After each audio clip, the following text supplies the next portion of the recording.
តើនេះគឺជាការរែកអំរែកដែលធ្ងន់ពេកឬក៏ជាការត្រៀមខ្លួនឲ្យកាន់តែខ្លាំងថែមទៀតឬក៏យ៉ាងណាសម្រាប់ធុនមិញហុងដើម្បីត្រៀមប៉ះពេជ្រសម្បត្តិនៅសប្តាហ៍ក្រោយគណៈដែលការប្រកួតដ៏ធំតទល់នឹងពេជ្រសម្បត្តិនឹងធ្វើឡើងនៅថ្ងៃទី10ខែឧសភាសប្តាហ៍ក្រោយស្រាប់តែគេប្រទះឃើញថាធុនមិញហុង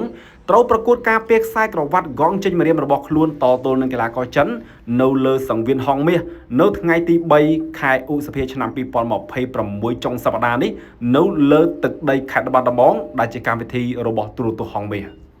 គម្លាតពីគ្នាតែមួយសប្តាហ៍គត់ធ្វើឲ្យប្រិយមិត្តអ្នកគាំទ្រហាក់បីដូចជាងឿងឆ្ងល់ហើយក៏ព្រួយបារម្ភផងដែរចំពោះហានិភ័យនានាដែលអាចកើតមាននៅក្នុងការប្រកួតនៅសប្តាហ៍នេះក៏ដូចជាលទ្ធភាពនៃការផ្ដាច់ដៃគូបានដែរឬក៏អត់ដែលអាចប្រឈមទៅនឹងច្បាប់របស់សហព័ន្ធដែលកំណត់មិនឲ្យមានការប្រកួតជាប់សប្តាហ៍ប្រសិនបើមិនអាចផ្ដាច់ដៃគូបានលឿននោះ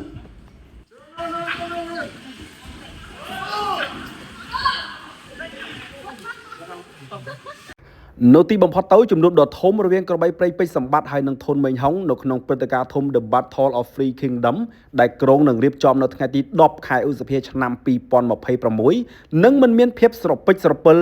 ឬក្តីកង្វល់ថាតើអាចកើតមានបានដែរឬក៏យ៉ាងណាទៀតនោះទេស្របពេលដែលប្រធានផ្គូផ្គងប្រចាំស្ថានីយទូរទស្សន៍តកលោកម៉ុលនី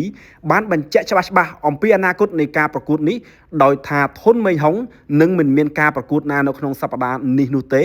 គឺត្រូវត្រៀមខ្លួនយ៉ាងម៉ត់ចត់សម្រាប់តែការប៉ះជាមួយនឹងពេជ្រសម្បត្តិនៅក្នុងជំនួបដ៏ធំនៅថ្ងៃទី10ខែឧសភាតែប៉ុណ្ណោះការចេញមកបញ្ជាក់ច្បាស់របស់លោកម៉ុលនីបានធ្វើឡើងខណៈដែលគេឃើញថាធុនមេងហុងមានឈ្មោះប្រកួតដណ្ដើមខ្សែក្រវ៉ាត់នៅក្នុងកម្មវិធីមួយទៀតនៅថ្ងៃអាទិត្យទី3ខែឧសភាឆ្នាំ2026នេះ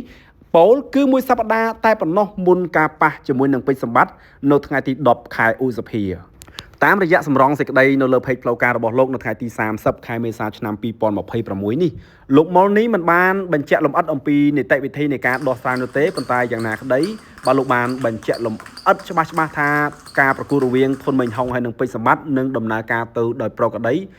ដោយគ្មានការប្រកួតណាមួយនោះទេបាទសម្រាប់ធុនមេងហុងបាទនៅក្នុងចាប់ពីពេលនេះតទៅហើយលោកក៏បានធ្វើការបាទសុំទោសទៅដល់ប្រិយមិត្តអ្នកគាំទ្រគុណខ្មែរផងដែរបាទដែលធ្វើឲ្យប៉ះពាល់អារម្មណ៍តាមរយៈបាទការលេចឡើងនៅ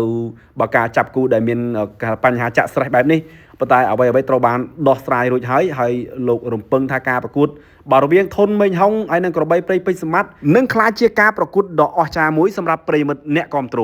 សូមបញ្ជាក់បងប្អូនថាជំនួបដ៏ធំនៃការប៉ះគ្នារវាងក្របីព្រៃពេជ្រសម្បត្តិហើយនិងធុនមេងហុងជាលើកដំបូងនឹងធ្វើឡើងនៅថ្ងៃទី10ខែឧសភាឆ្នាំ